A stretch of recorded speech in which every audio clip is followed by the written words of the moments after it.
Eu tenho certeza que você sempre pensou que Jesus fosse um semideus, filho de Yarvá com uma humana ao melhor estilo Zeus, e que mais recentemente você começou a ouvir falar de um tal de Jesus histórico, que teria sido um judeu analfabeto, falante de aramaico, que teria sido um revolucionário anti-império romano. Bom, tudo isso nós já desmistificamos nos outros vídeos dessa série. E nesse aqui eu quero te provar que o personagem Jesus é, na verdade, uma arma de guerra. E uma arma de guerra não dos judeus, mas sim dos próprios romanos. Quer conferir tudo isso? Então fique comigo até o final.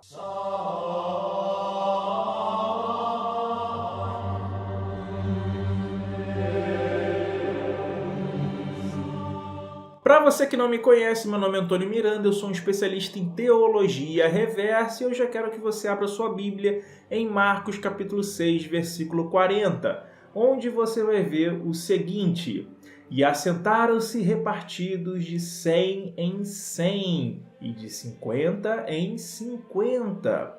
E tomando ele os 5 pães e os 2 peixes, levantou os olhos ao céu, abençoou e partiu os pães e deu-os aos seus discípulos para que os pusessem diante deles, e repartiu os 2 peixes por todos. E todos comeram e ficaram fartos, e levantaram 12 alcofas cheias de pedaços de pão e de peixe, e os que comeram os pães eram quase 5.000 homens.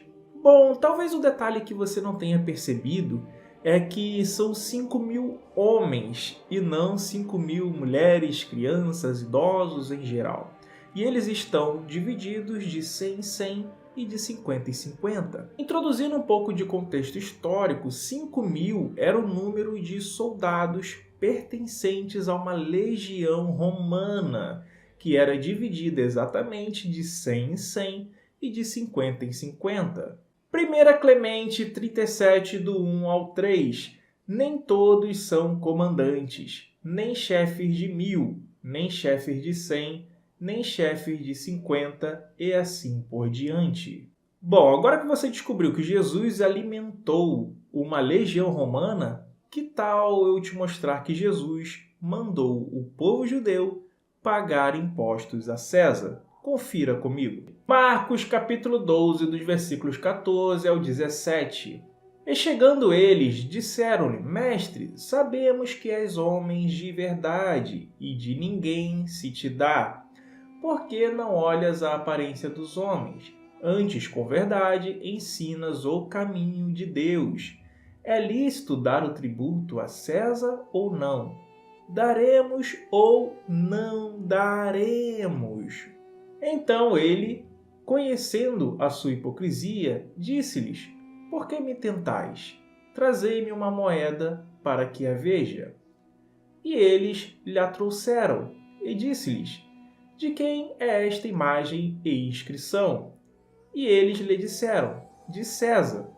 E Jesus, respondendo, disse-lhes: Dai, pois, a César o que é de César, e a Deus o que é de Deus, e maravilharam-se dele. O que no grego seria Kaisaros apodote Kaisari. Ou seja, o que Jesus está dizendo de forma explícita é: pague os impostos a César.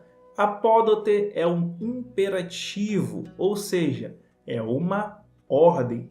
Quando eles perguntam se deveriam pagar impostos ou não, Jesus diz: pague os impostos. Em Romanos 13, você verifica a mesma estrutura utilizando exatamente a mesma palavra. Apódote passim tais ofeilas, o que na tradução seria: portanto, dai a cada um o que deveis. A quem tributo, tributo, a quem imposto, imposto, a quem temor, temor, a quem honra, honra.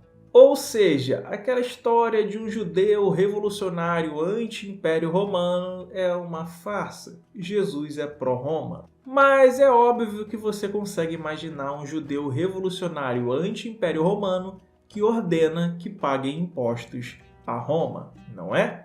Agora perceba, quem é a pessoa com a maior fé de Jerusalém? Preste atenção. Mateus capítulo 8, do 7 ao 13. E Jesus lhe disse: Eu irei e lhe darei saúde. E o centurião, respondendo, disse: Senhor, não sou digno de que entres debaixo do meu telhado, mas dize somente uma palavra e o meu criado há de sarar. Pois também eu sou um homem sob autoridade e tenho soldados às minhas ordens.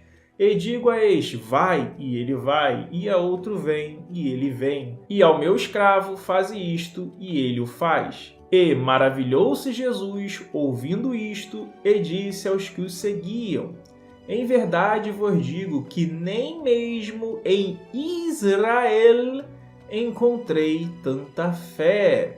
Mas eu vos digo que muitos virão do Oriente e do Ocidente e assentar-se-ão à mesa com Abraão, e Isaque e Jacó no reino dos céus. E os filhos do reino serão lançados nas trevas exteriores. Ali haverá pranto e ranger de dentes. Então disse Jesus ao centurião: Vai, e como creste, te seja feito. E naquela mesma hora o seu escravo sarou.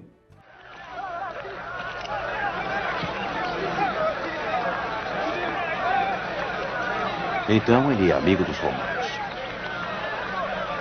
Essa passagem é reveladora, pois mostra, que o centurião romano é a pessoa que mais tinha fé em Jesus, coincidência, e ele, no caso, estaria vindo do leste e do oeste para jogar fora os filhos de Israel, e lá haveria fogo e ranger de dente. Se você não soube interpretar que aí Jesus está falando da guerra judaico-romana, onde os romanos destruíram os judeus, então eu fico muito curioso para saber o que você interpreta de um texto desse. Bom, mas se você não está convencido de que Jesus está falando da guerra judaico-romana, acompanhe comigo Marcos, capítulo 13, do 1 ao 8. Ao sair Jesus do templo, disse-lhe um de seus discípulos: Mestre, que pedras, que construções! Mas Jesus lhe disse: Vês estas grandes construções? Não ficará pedra sobre pedra, que não seja derrubada. Perceberam aqui como ele estava falando sobre a destruição do templo, o que só ocorre na década de 70, durante a invasão romana por Tito Flávio? Mas você já parou a pensar o que um judeu, tendo as suas terras santas invadidas, deveriam fazer contra o terrível Império Romano? É óbvio que se Jesus era um revolucionário, um terrorista contra Roma, ele deveria mandar com que eles pegassem armas e as usassem contra os invasores, não é? Vamos ver se é isso que aconteceu.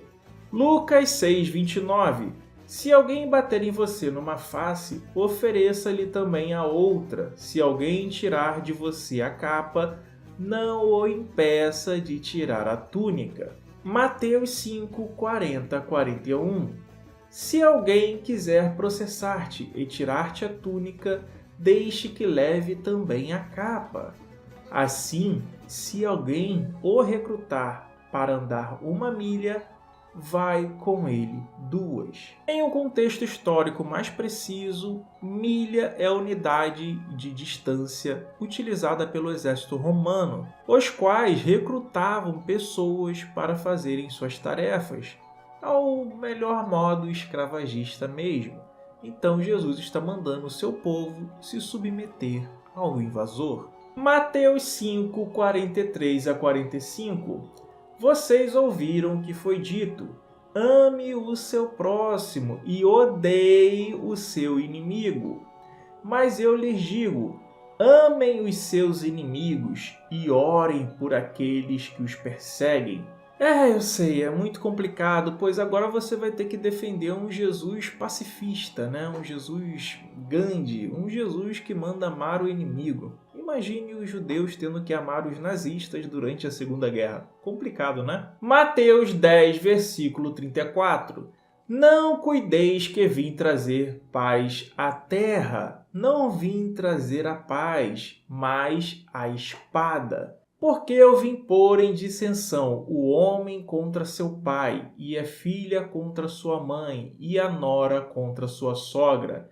E assim os inimigos do homem serão os seus familiares. Bom, Jesus traz aqui uma oração coordenada, sindética, adversativa para falar que ele não veio trazer paz àquele território, e sim a guerra, a espada, o que novamente ocorre em 70.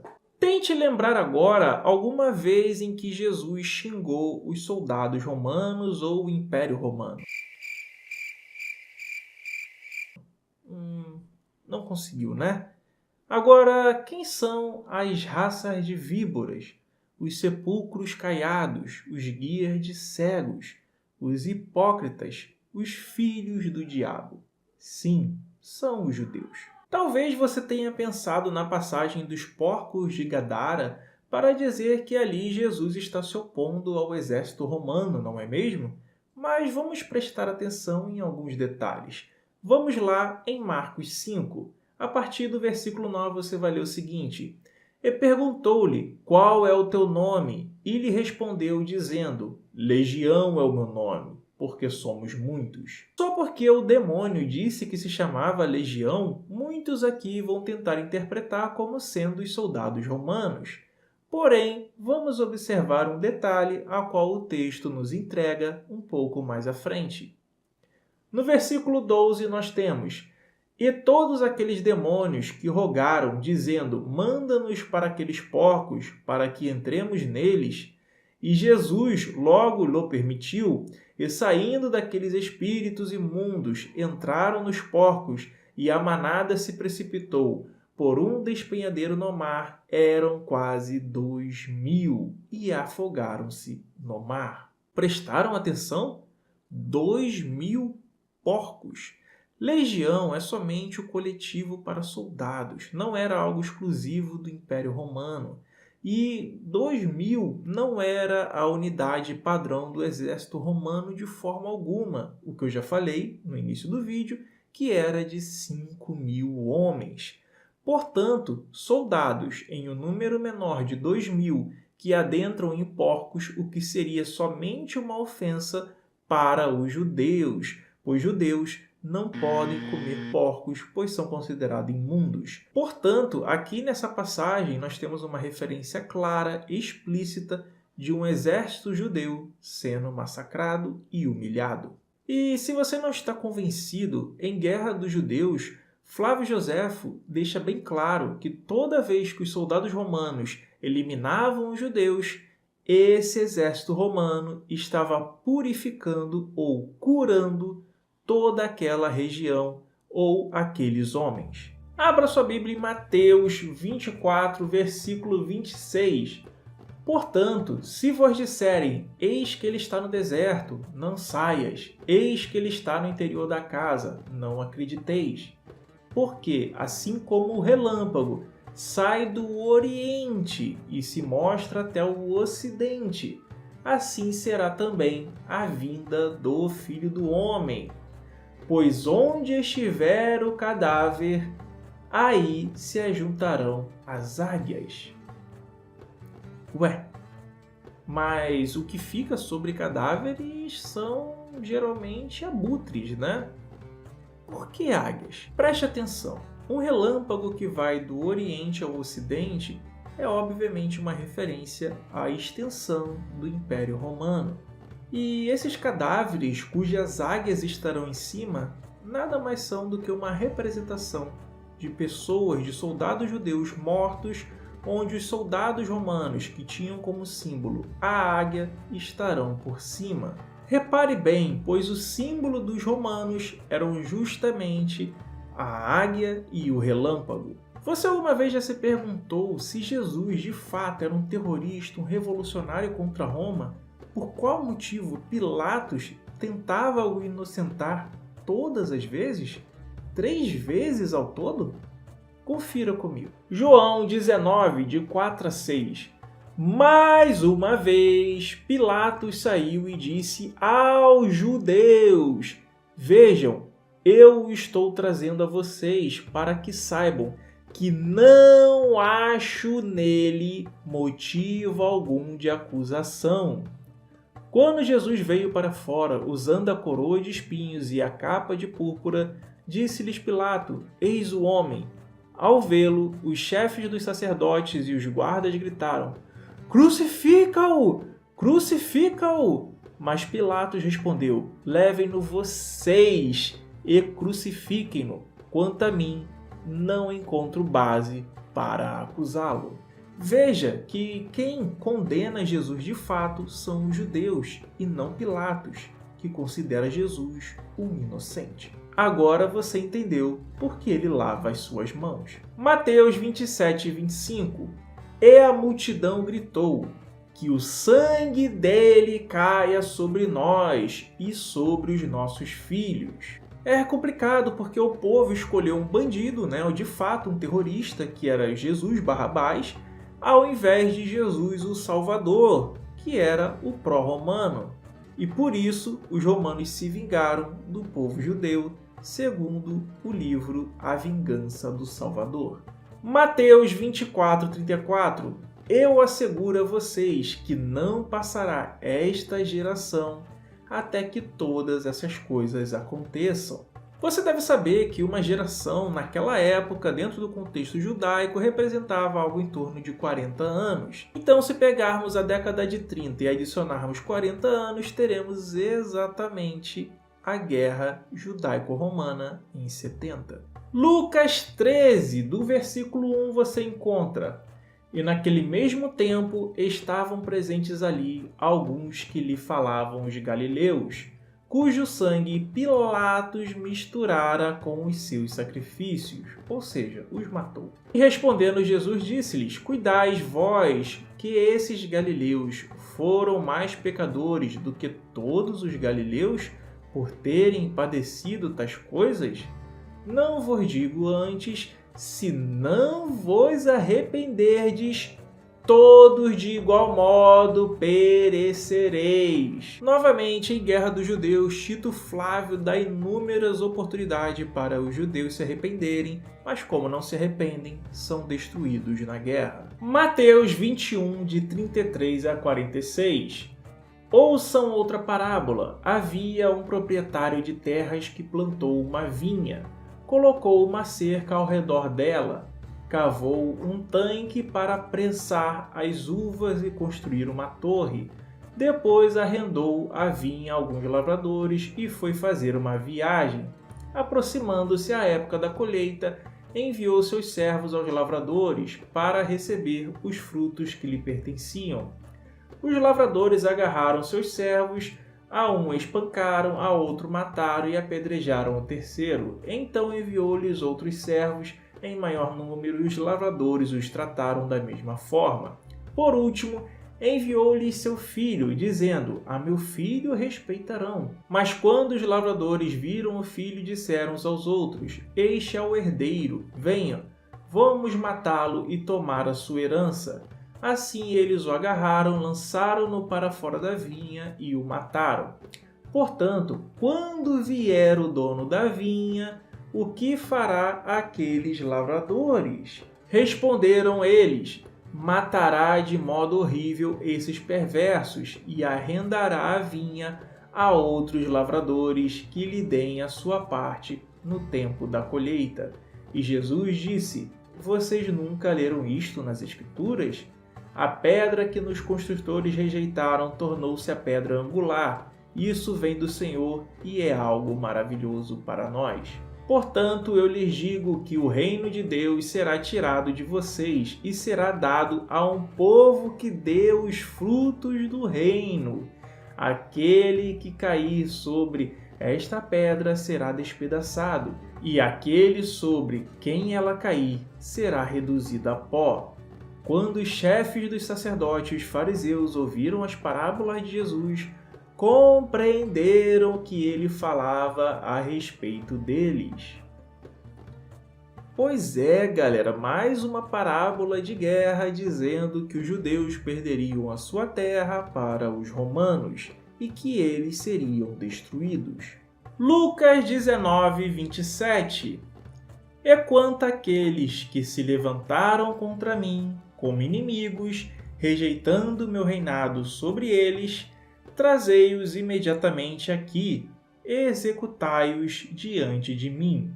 Jesus é conduzido em triunfo. Duas coisas aqui muito interessantes.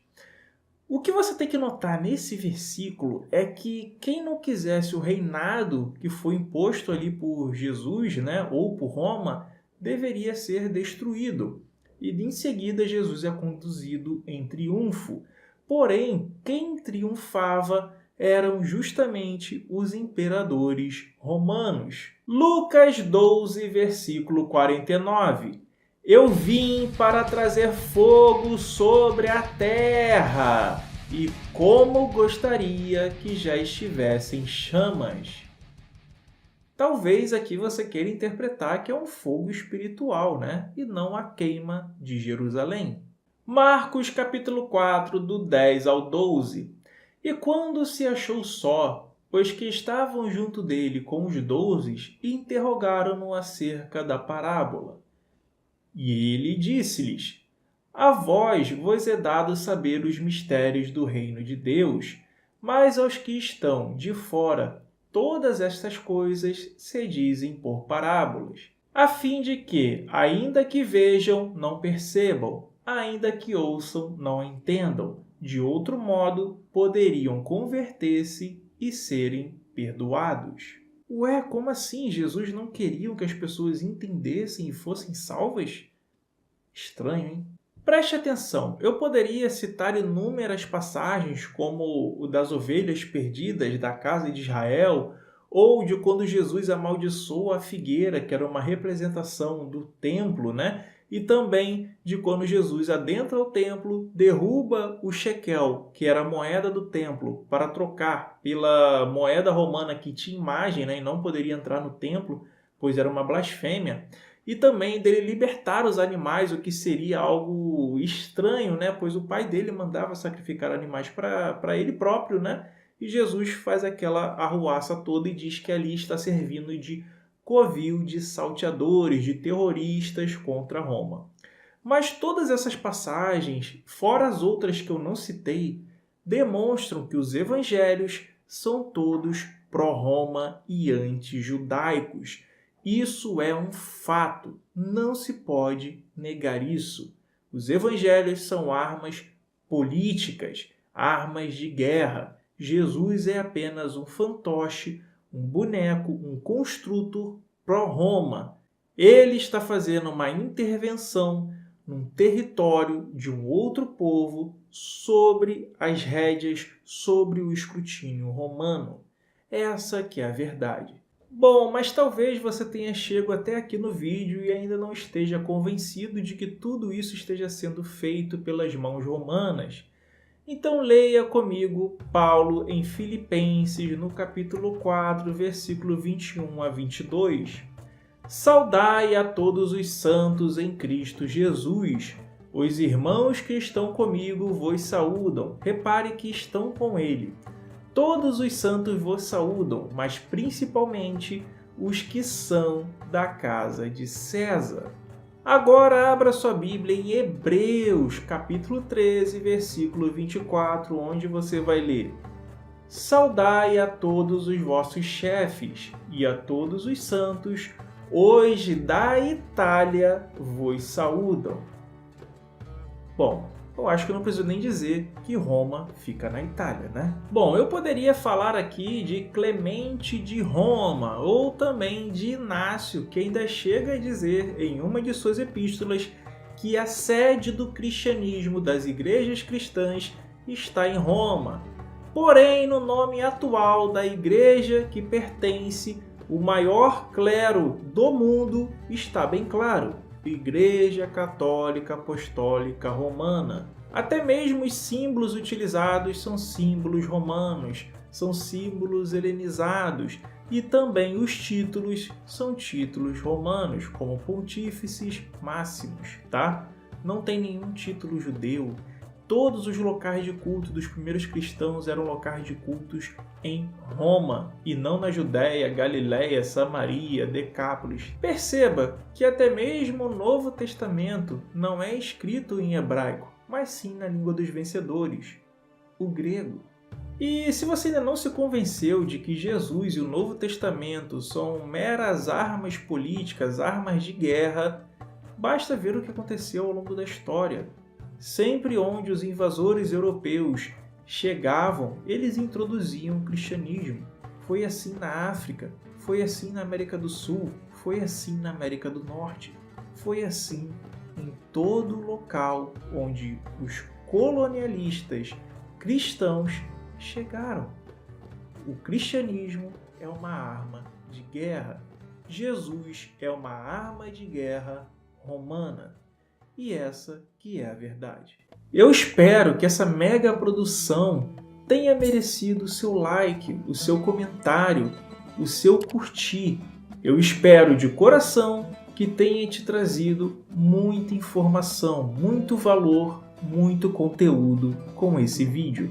Um grande abraço, valeu, falou, fui! Tchau, tchau, tamo junto!